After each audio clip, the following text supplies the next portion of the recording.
Hey guys, today I want to talk about Medicare. Medicare in the Philippines. Yeah, there's a subject. I talked about this a long time ago about this company. It's not a company, it's actually an organization, okay? And it's called usmedicareph.org. You can find it online. It's www.usmedicareph, all one word, usmedicareph.org. Okay, and you can go to that site, and I'll put the information, the link, also inside the description, so you guys can go and check it out if you want. It's really worth checking out because this is an organization. A lot of people say that, well, this will never happen. Well, there's like 400,000 people over here. The majority of them are retirees, and there's 100 people a day in the U.S. that are retiring and coming to the Philippines. The majority of them being retired nurses that have been in the U.S. for a long time, and they really, really deserve to have Medicare over here. Let's face it. The average health care recipient, and you're going to hear this when I read this thing to you, uses about $14,000 US dollars per year, taxpayer money. Okay, and if we did it in the Philippines, it'd be about $7,000. Now, a lot of people say, hey, that will never happen here. They'll overcharge. They'll turn it into a scam. Well, you know what? They're asking to do like a kind of like a test over here to see if it would work for a while or something like that. They have all these different ideas. I've heard some of the ideas off these people, and they're trying to do like a thing where you go to certain hospitals. A lot of people don't know this, but people in Guam, okay, that are under the Medicare program are actually allowed to fly to the Philippines to use the hospitals here for Medicare. Now, you guys don't know that, and it's kind of interesting. And I read that on here, okay, that they can come here, and that's surprising, actually. So these hospitals could be, used for us, for people that are, retired or whatever, people that are on Social Security. I'm not on Social Security yet, but I'm pretty close to that point. And I would like to get Medicare. Who wouldn't over here?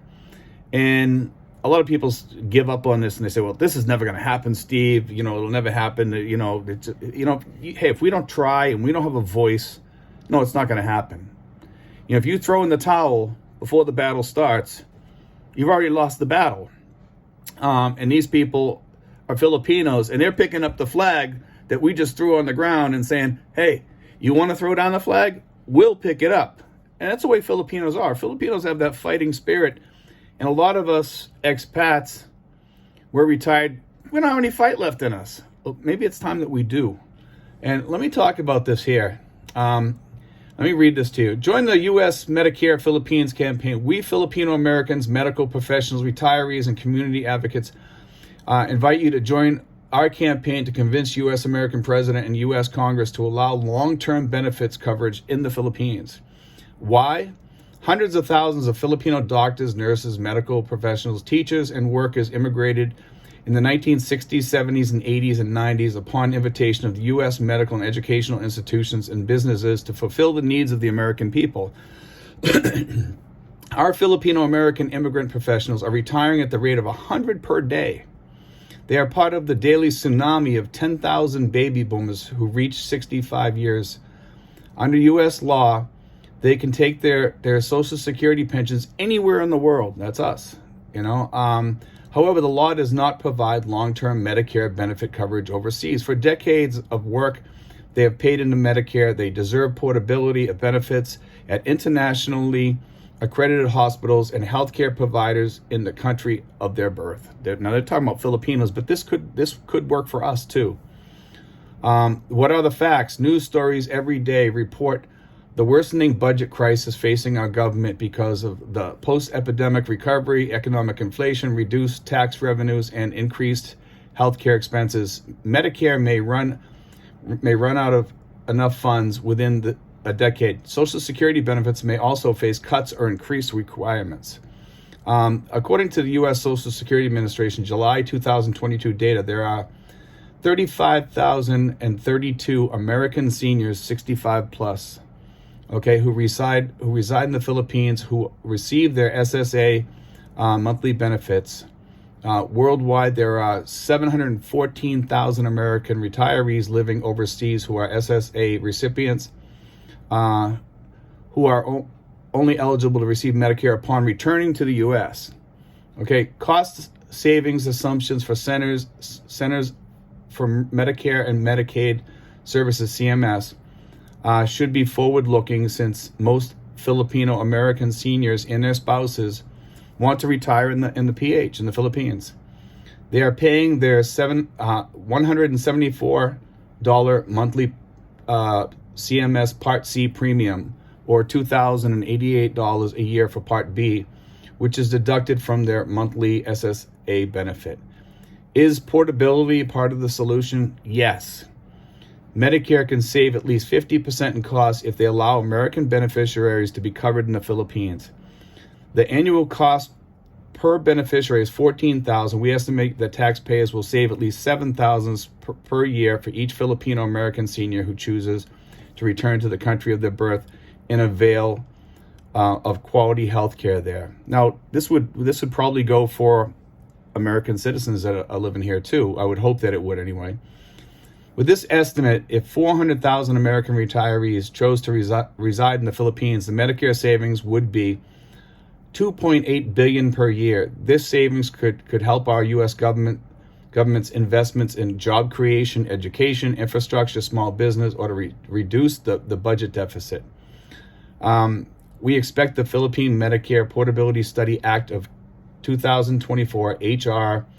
7442, when passed by Congress and completed by the Government Accountability Office, GAO, will show the feasibility and the cost savings of long-term Medicare Advantage coverage being expanded to the Philippines in 2025. Can this be done? There are precedents. U.S. citizen residents of Guam, because of proximity, are allowed to obtain critical medical treatment, now listen to this, in Philippine hospitals that meet Joint Commission International standards. Their costs are reimbursed by Medicare Advantage Part C private insurance plans. Now, of course, you have to be a resident of Guam. Now, we're residents of the Philippines, or we're tourists here, but if we became residents of Guam, that we could actually fall underneath that, which is kind of interesting.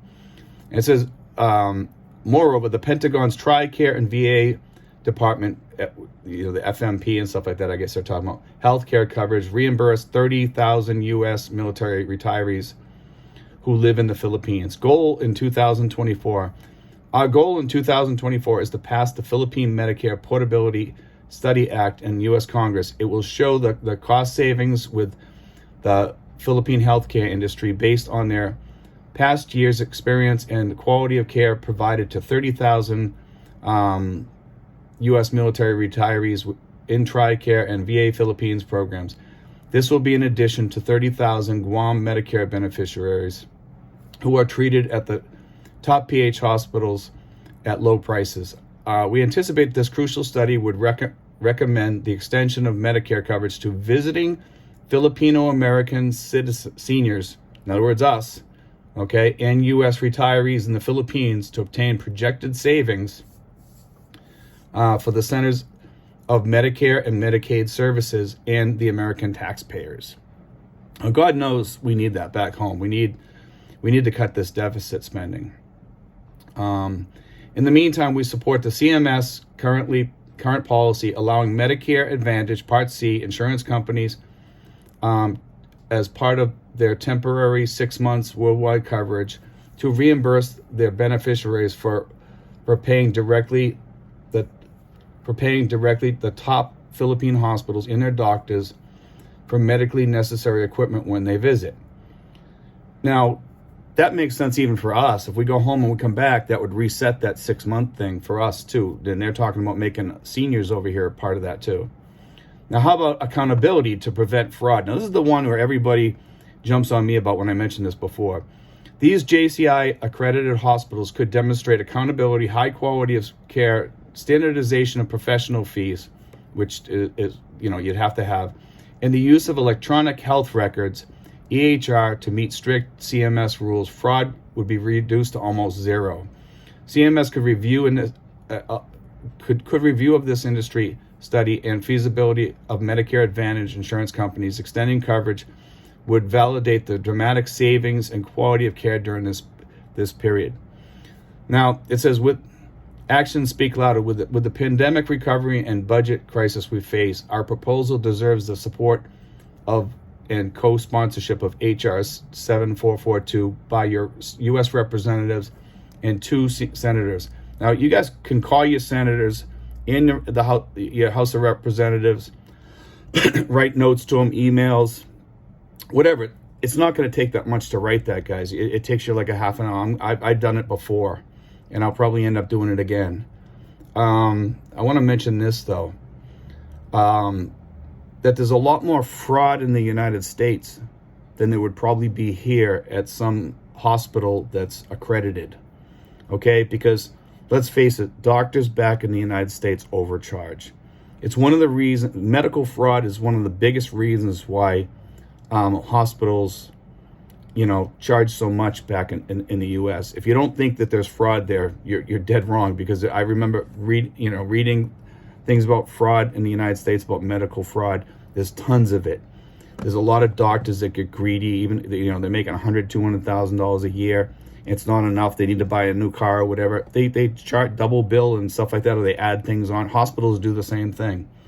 Now, if you guys would like to get in touch with this place, okay, it is www.usmedicareph.org. It's all right.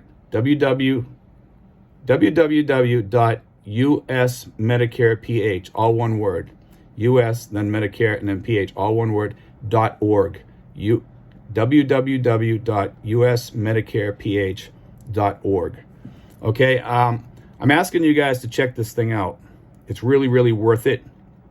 I've put this information out about this organization, and also, guys, you can join as a member. You can check around on that site a little bit, and I'm asking you guys to join this organization if you can. I'm gonna send them a check, and I want to join this organization. And the more people that join this organization, I think the more of a voice that we have out there. But anyway, guys, I want to throw that out there to you guys. God bless. We'll see you in the next video. Take care, guys.